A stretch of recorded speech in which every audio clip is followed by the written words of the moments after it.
Pelet. Nini Pelet.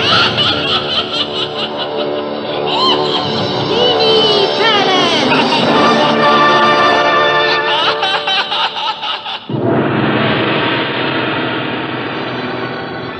Teater Sanggar Cerita dengan bangga mempersembahkan sebuah serial sandiwara radio, Misteri Nini Pelet.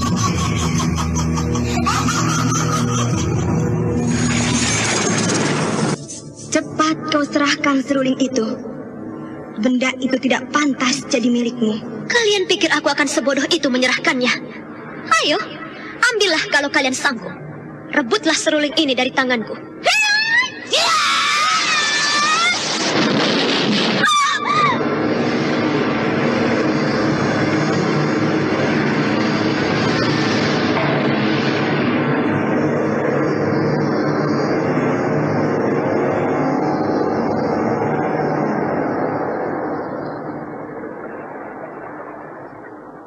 Saya ingin sekali membuka topi tudung Nyai yang selama ini menutupi wajah Nyai.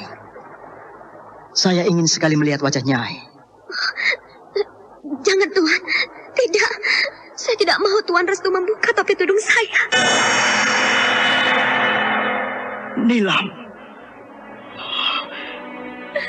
Aku tidak bisa melupakanmu. Aku selalu merindukanmu. Meskipun aku tahu kau bukan lagi milikku. Kini kau sudah tahu siapa diriku ini. Kau sudah membuka penyamaranku. Aku ingin kau selalu bersamaku. Kita jangan berpisah lagi.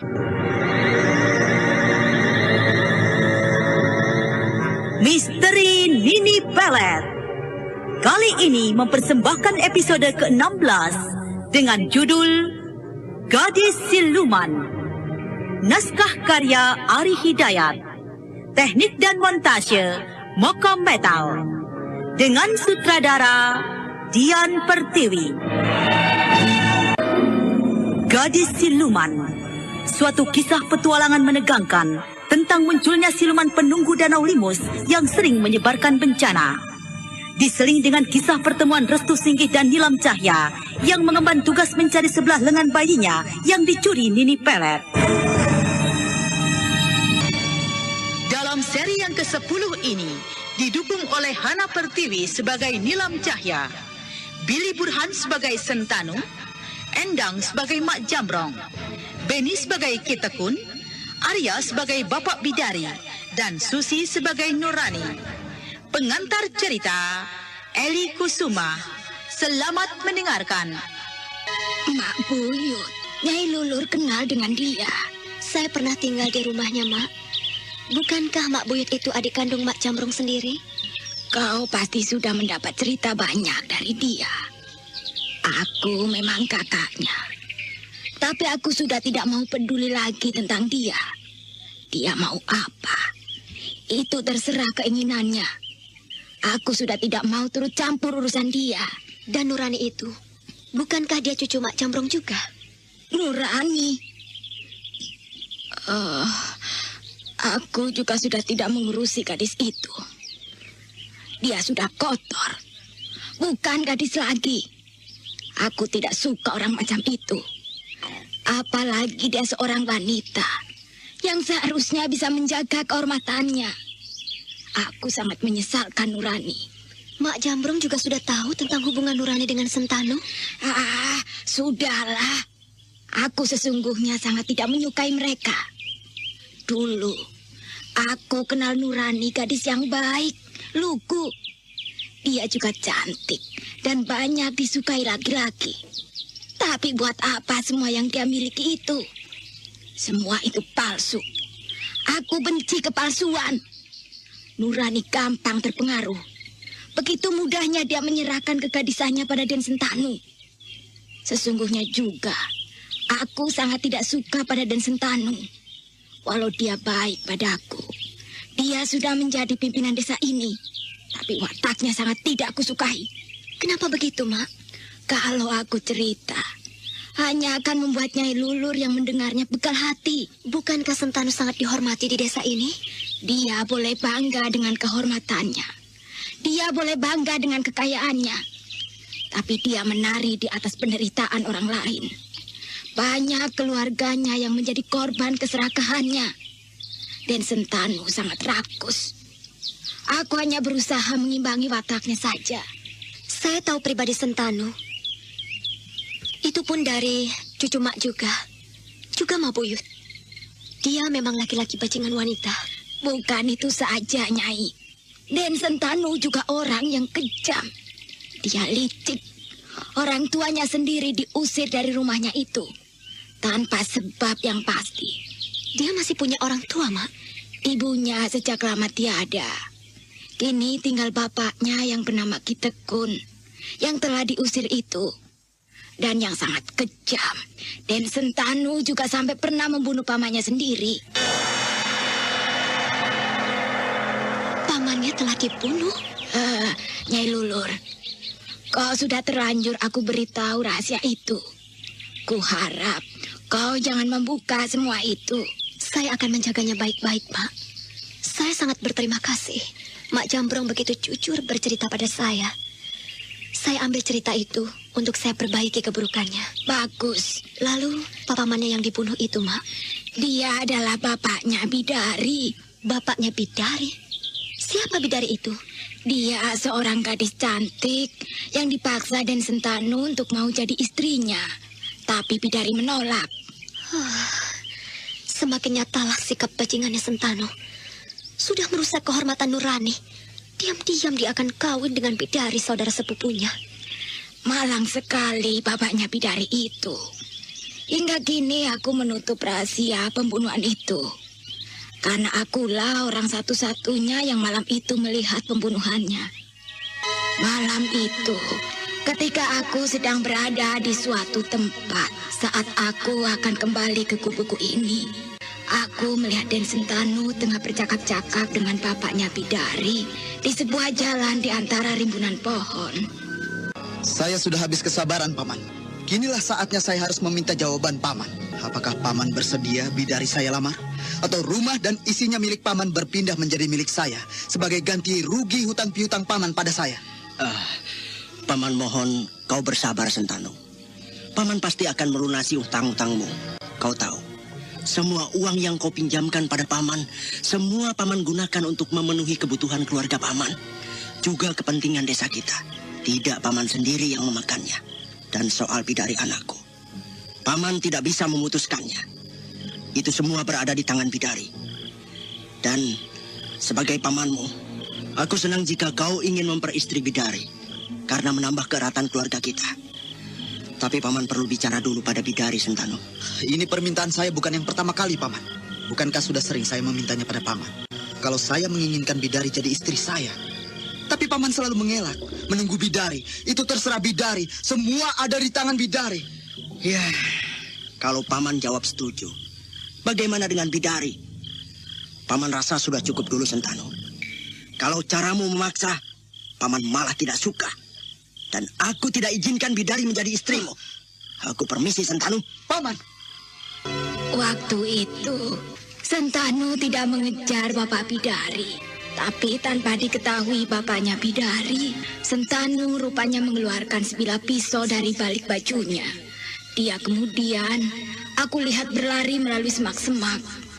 Aku terus memperhatikan Sentanu berlari di antara rimbunan pohon. Tangannya menggenggam sebilah pisau. Dan pada saat di tengah jalan, aku mendengar suara teriakan bapaknya Bidari.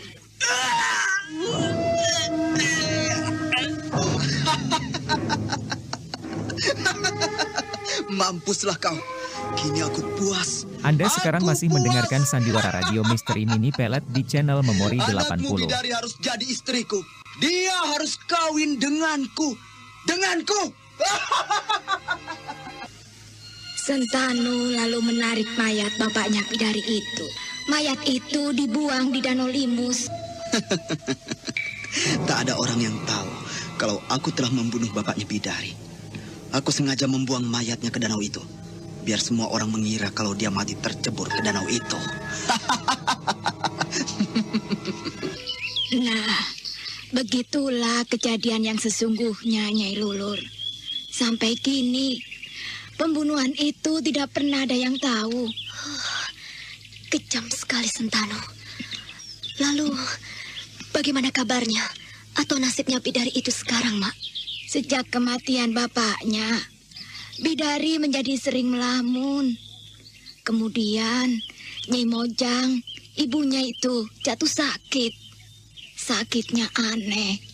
Dia sering bicara dan tertawa sendiri.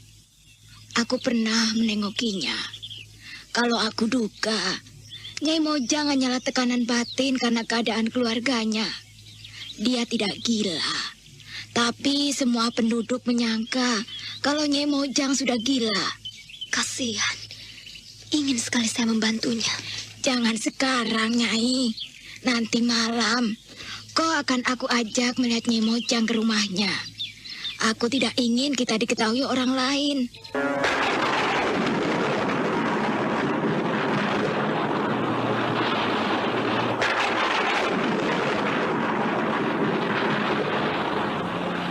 Awan hitam bergulung-gulung. Malam itu langit mendung. Sementara di rumah Sentanu, nampak Sentanu tengah duduk seorang diri di ruangan tengah rumahnya. Aku tidak puas. Bidari telah menyakitiku. Gadis itu boleh bangga telah menyakiti diriku. Dia boleh tertawa menolak lamaranku. Tapi jangan harap ia akan selamat. Dia pun akan menemui nasib seperti bapaknya. Berhati-hatilah kau, Bidari. Jika kau tetap tidak mau menjadi istriku, kau akan mengalami nasib seperti bapakmu. Kau akan mati di ujung pisau kau ini.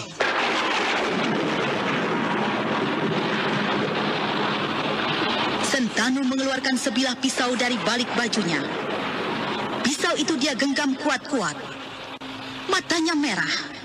Dan pada saat itulah, Nurani muncul dari dalam kamarnya. Kakang Sentanu? Ada apa kau keluar kamar, Nurani? Kenapa Kakang Sentanu kelihatannya seperti sedang marah? Dan untuk... Kau tidak perlu tahu. Aku cuma tanya saja, Kakang. Jangan tahu urusanku, Nurani. Kakang, aku kini sering merasa sakit perut, Kakang. Rasanya tidak lama lagi aku akan melahirkan. Uruslah kandunganmu itu sendiri. Kakang Sentanu, kenapa Kakang bersikap begitu? Aku sedang pusing, Nurani. Jangan kau ganggu aku. Masuklah ke kamarmu. Ayo, masuk. Dengan perasaan takut, Nurani melangkah masuk ke kamarnya. Sentanu memandanginya dengan wajah geram. Nurani, wanita itu juga harus cepat-cepat disingkirkan. Dia bikin aku susah saja.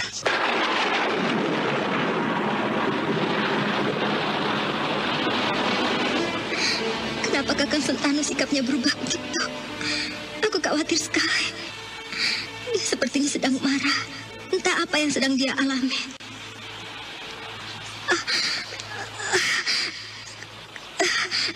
Kandunganku ini, aku merasa sebentar-sebentar mengulas. Nampaknya aku tidak lama lagi akan melahirkan. Ada suara langkah kaki orang di luar kamar ini. Barangkali itu Kakang Sentanu. Nurani gelisah sekali. Sementara malam terus merayap jauh. Akhirnya Nurani bisa terlelap dalam mimpinya. Tetapi Nurani tidak tahu kalau di depan kamarnya sesosok tubuh menggenggam pisau sejak lama mengintainya. Dan perlahan-lahan sosok tubuh itu membuka pintu kamar itu. Langkah kaki itu sudah memasuki kamar Nurani. Dan langkah kaki itu kemudian berhenti di dekat ranjang di mana Nurani tidur. Sosok tubuh yang menggenggam pisau itu segera menghunuskan pisaunya. Berkali-kali tusukan pisau itu menembus tubuh Nurani.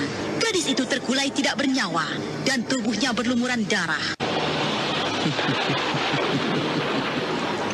Tamatlah riwayatmu, Nurani. Kini aku bebas. Aku puas. Kau tidak lagi menjadi beban pikiranku. Kita Kun. Saya Den, saya. Iya. sudah beres, Den Sentanu. Kau lihat mayat Nurani? Aku baru saja membunuhnya, Ki Tekun. Ayo, cepat kau kuburkan mayat Nurani di belakang rumahku. Bukankah kau sudah menyiapkan lubang? Iya, sudah Den, sudah. Ki Tekun segera meletakkan mayat Nurani di punggungnya. Dan laki-laki setengah tua bertubuh kurus itu kemudian membawa mayat itu keluar. Sentanu mengikutinya dari belakang.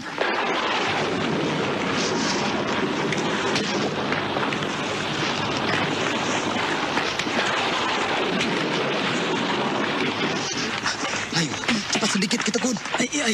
Iya Den, jalannya licin. Aduh, ini banyak genangan air hujan.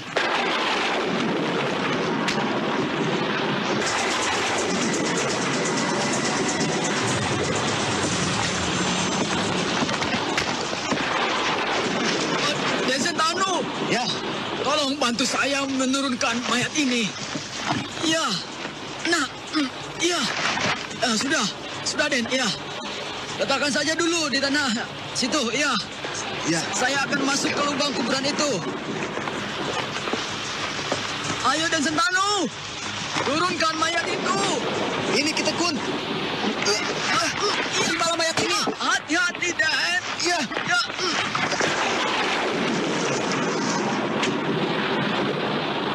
Mayat Nurani sudah diletakkan di lubang kuburan. Belum sempat Ki Tekun naik ke atas, tiba-tiba terdengar suara tangis bayi dari bagian pangkal paha mayat Nurani.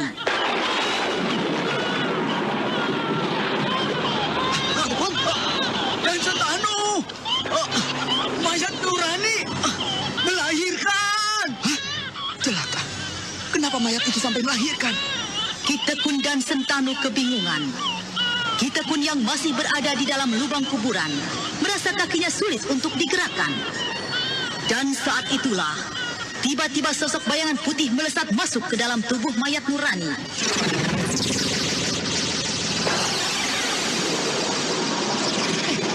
Bayangan apa? Aku melihat bayangan putih melintas masuk ke dalam tubuh mayat Nurani. Den Sentanu, mayat Nurani hidup. Tolong Den, cepat angkat saya ke atas. Tarik tangan saya Den, tarik. Ki Tekun ketakutan. Mayat Nurani matanya melotot. Mata mayat itu bersinar-sinar putih. Dan Sentanu cepat-cepat menarik tangan Ki Tekun.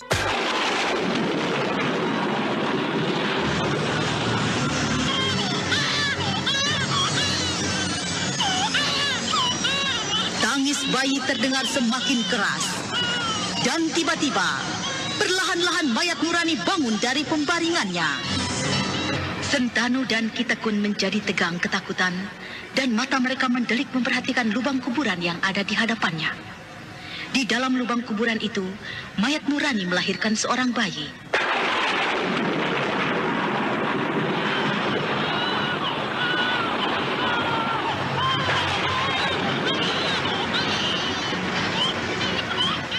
Sentanu, mayat Nurani melahirkan.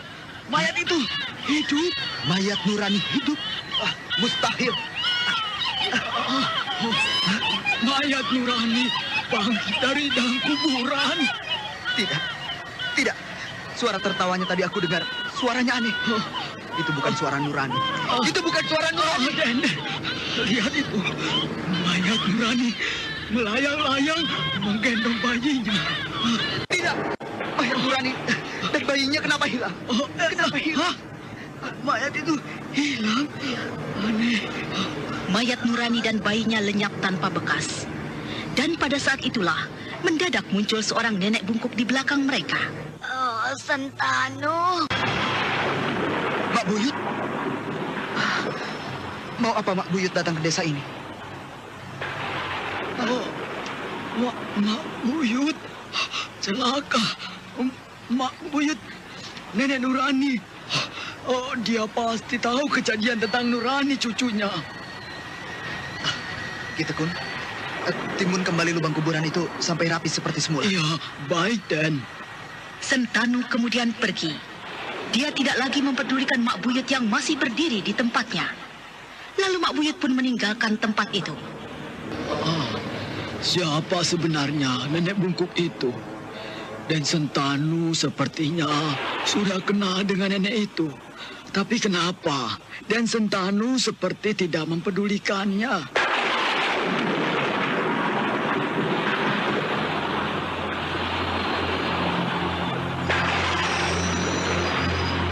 Sementara itu di dalam rumah, Sentanu duduk seorang diri. Anak muda itu sepertinya sedang berpikir. Dari pintu rumah, kemudian Mak Buyut muncul. Nenek bungkuk itu perlahan-lahan melangkah, dan Sentanu memperhatikan Mak Buyut yang menghampirinya.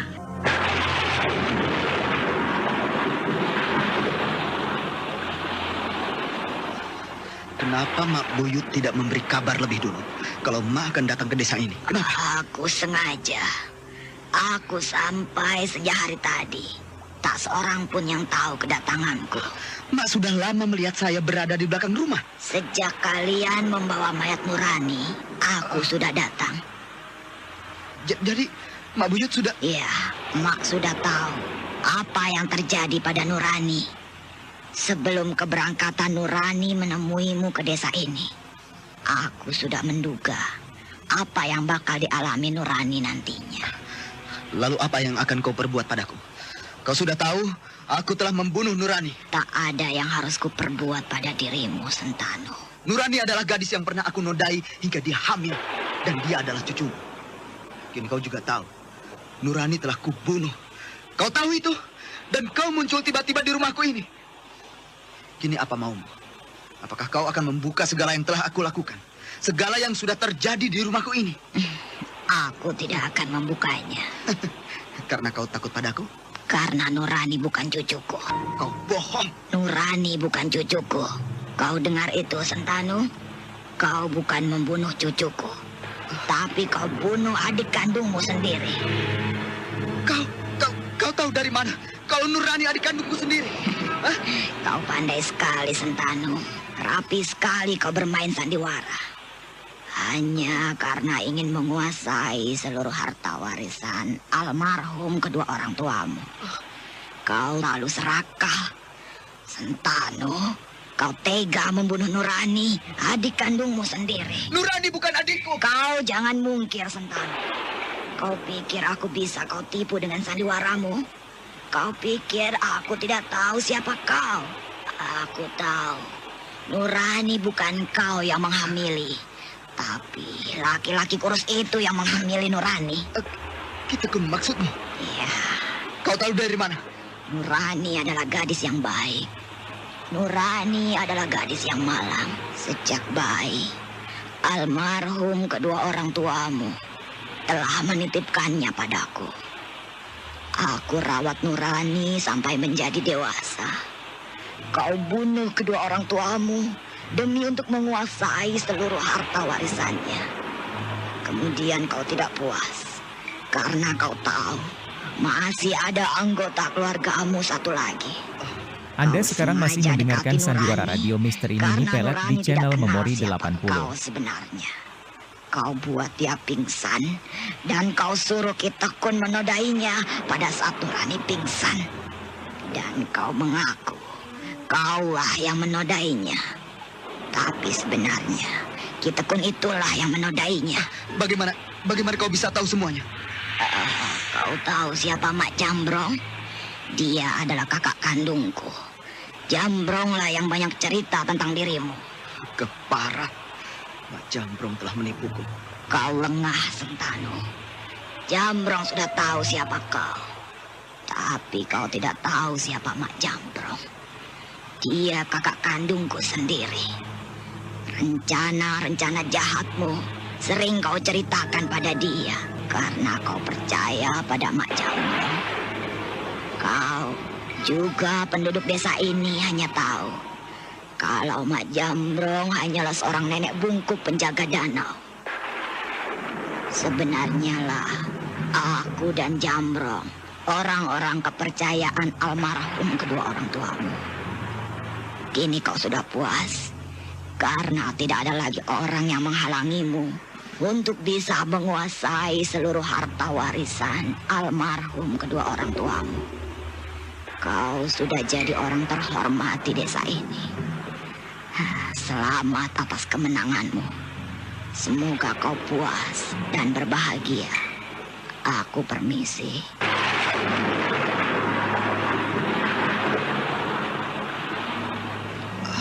Keparat. Mak Buyut dan Mak Jambrong benar-benar telah menipuku. Awas. Kedua nenek bungkuk itu harus berhati-hati. Mereka pun harus aku bunuh. Dan Sentanu, sudah selesai, Den. Lubang kuburan itu sudah saya timbun.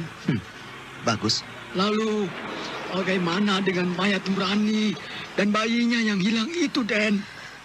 Aku tidak mengerti, Ki Tekun. Nurani sepertinya di bawah sosok bayangan putih itu. Oh, sosok bayangan putih, Den? Iya. Karena sebelumnya aku melihat sosok bayangan putih masuk ke dalam mayat Nurani. Dan suara tertawanya lain. Suara tertawanya bukan suara Nurani, Ki. Tapi suara seorang gadis. Saya tidak memperhatikan itu. Sudahlah, Ki Tekun. Saya mau istirahat. Sebentar, Den. Kemana Mak Buyut itu? Mak Buyut sudah pergi. Dia sudah tahu apa yang sudah kita lakukan terhadap Nurani. Kita perlu hati-hati, Ki. Aku sengaja membiarkan dia pergi, tapi bukan berarti dia bebas. Mak Buyut pun harus berhati-hati. Nah, aku istirahat dulu.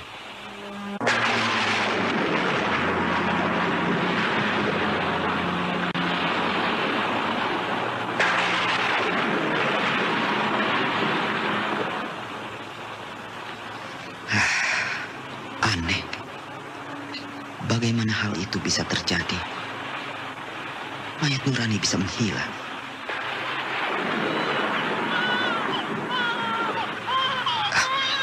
Suara tangis bayi. Bayi siapa itu yang menangis? Kedengarannya suara tangis bayi itu di luar jendela kamarku. Apakah itu bayinya Nurani?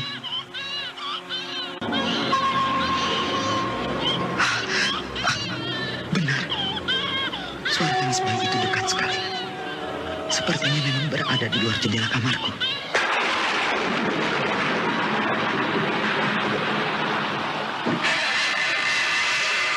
Nurani, Sentanu melompat dari pembaringannya. Wajahnya tegang. Sepasang matanya mendelik melihat ke arah jendela kamarnya yang tiba-tiba terbuka lebar. Di depan jendela kamarnya, nampak mayat Nurani yang melayang-layang menggendong bayinya. Mayat Nurani yang berlumuran darah, serta sepasang matanya yang bersinar-sinar putih. Tidak. Pergi kau Nurani. Kau sudah mati.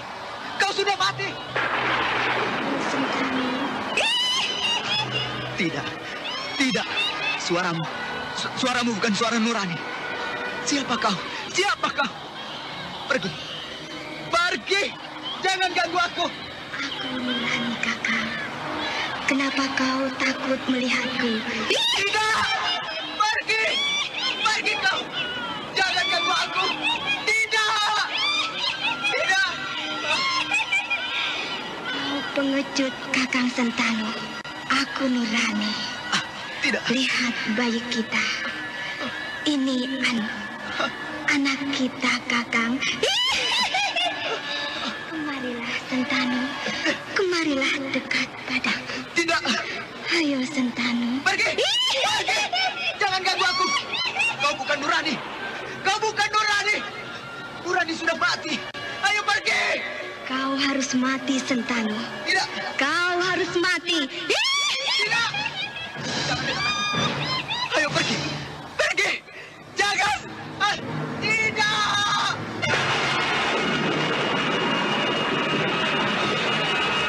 Tidak. Jangan. Den Sentanu, kenapa Den? Sadar Den Sentanu. Kenapa? Ya. Kenapa Den?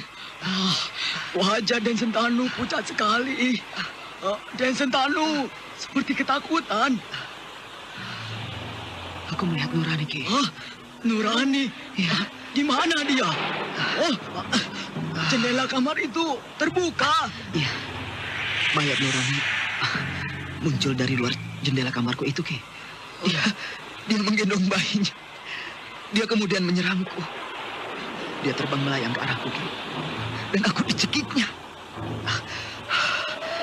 Aku tidak sadar, Ki. Tadi ketika saya masuk ke kamar ini, saya lihat Den Sentanu berteriak-teriak, memegangi leher Den Sentanu sendiri. Karena saat itu aku sedang dicekik mayat Nurani, Ki. Oh.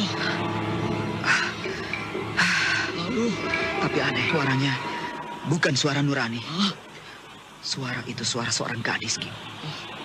Entah suara apa itu. Itu pasti arwah Nurani yang bergentayangan, Den. Tapi saya tidak mengerti tentang suara seorang gadis yang Den Sentanu maksudkan itu. Kitekun. Iya. Sungguh mengherankan. Aku curiga, jangan-jangan mayat Nurani sedang dikuasai roh jahat yang menggangguku. Karena sebelumnya aku memang melihat, Ki. Mayat Nurani telah dimasuki sosok bayang putih. Iya, saya kira juga begitu, Den. Iya. Aku yakin sosok bayangan putih yang aku lihat masuk ke mayat Nurani itu pasti roh jahat yang sengaja mengganggu. Anehnya juga, suara Nurani bukan suara aslinya. Suara itu tidak aku kenal. Suaranya memang lembut dan manis, seperti suara seorang gadis cantik. Aneh sekali. Den Sentanu. Iya, Ki. Saya permisi dulu. Tidurlah kembali dengan tenang, Den. Iya. Saya juga perlu istirahat. Iya, Ki. Kau istirahatlah. Iya, saya permisi, Den. Silakan, Kitekun. Apa benar apa yang dikatakan Den Sentanu? Kalau dia pernah melihat sosok bayangan putih masuk ke dalam mayat Nurani. Kukira sosok bayangan itu memang semacam makhluk halus. Tapi mayat Nurani dan bayinya bisa menghilang. Sudahlah, aku harus mengunci pintu ini. Pintu masuk itu belum aku kunci. Kitekun segera mengunci pintu rumah itu rapat-rapat. Kemudian dia menuju ke kamarnya. Tetapi belum sempat dia masuk ke kamarnya, mendadak pintu rumahnya yang baru ditutup terbuka dengan sendirinya. Loh, kenapa pintu itu terbuka? Padahal aku sudah menguncinya rapat-rapat. Apakah terkena hembusan angin yang begitu kuat? Tapi rasanya tidak mungkin. Bagaimanakah kisah selanjutnya? Nah, pendengar yang budiman, ikutilah kelanjutan sandiwara radio Misteri Nini Pelet di radio kesayangan Anda ini. Sampai jumpa.